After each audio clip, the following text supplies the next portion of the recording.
Hey group, Bill Greenberg, PhoneScholar.com, and today is Friday. Thank God it's Friday. Okay, sorry. Old movie for those of you who know it. You're right there with me. May 14th, 2010. Here's a couple things going on. I've been putting all kinds of stories on here about the prepaid services and stuff like that. And I just put one on today that kind of sums up the whole thing as an article as opposed to just talking about Sprint or this or that or this or that. So take a look at it. It should help you out and give you an informed decision, because the prepaid services now, when they first started coming out 7-8 years ago, a lot of people were embarrassed to show that they had it because it meant that you had no money, it's the only phone you could get, or you had zero credit or lousy credit, it's the only thing that you could get.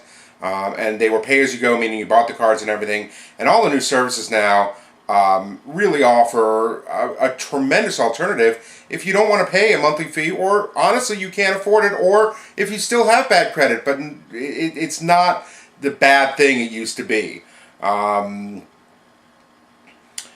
It's the phones are getting much more options now. One of the drawbacks with some of them is that the phones may be a little more expensive because the carriers are not subsidizing the phones like they do with the contracted phones. But there's still some really good deals out there, and you can get phones as little as $20 that work beautifully, have basic options, but if you don't need a lot, it works real well. You do have to be careful of some of the carriers. I'm not going to mention who, but if you start going away from the majors, the coverage may not be as spectacular, although what the majors are doing now, especially like Verizon Wireless, rather than get huge into the prepaid system, they're renting out their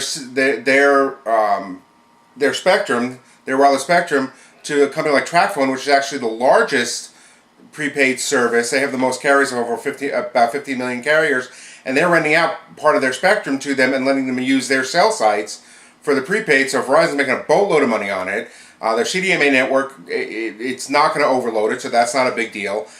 So that's the way some of the majors are. In fact, there's also an article under prepaid. I put a new category in there that talks about what the majors are actually doing. Majors, what I mean, the major carriers: Sprint, Nextel, T-Mobile, and Verizon Wireless.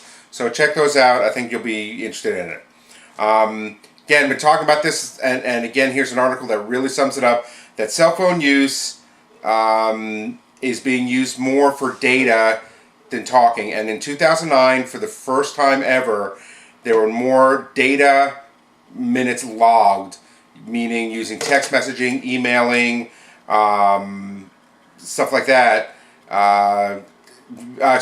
Streaming video, music downloads, things like that, than talk time minutes. And it's pretty amazing how almost 90% of the phones in America have, almost 90% of the households in America have at least one cell phone, and that's up from 2-3 years ago. But the amount of voice minutes being used is basically stayed the same.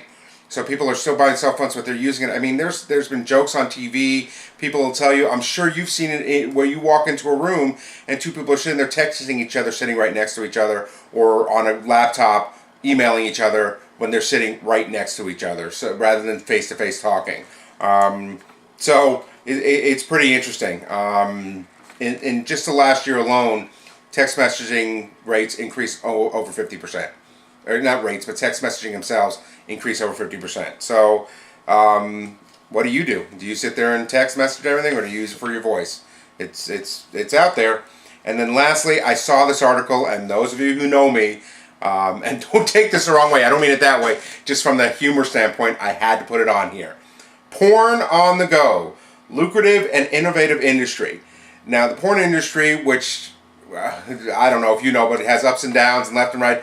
But they go up with the video industry, which is going down because of the streaming and stuff like that. So they're trying to find new ways. And sure enough, there's more and more applications and more areas that you can download pornography, adult entertainment onto your cell phone. Steve Jobs has actually banned pornography applications on the iPhones, but you know darn well there's people out there that are creating third-party applications that you'll be able to download it, so I wouldn't worry too much about that.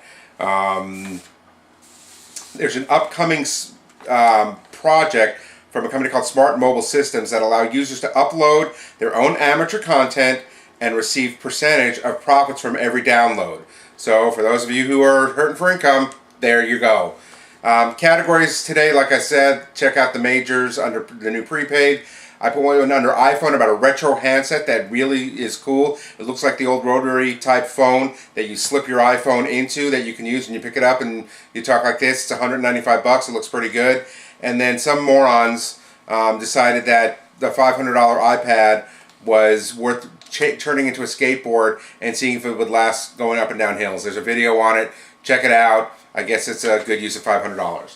Have a great, great, great weekend. I will see you on Monday.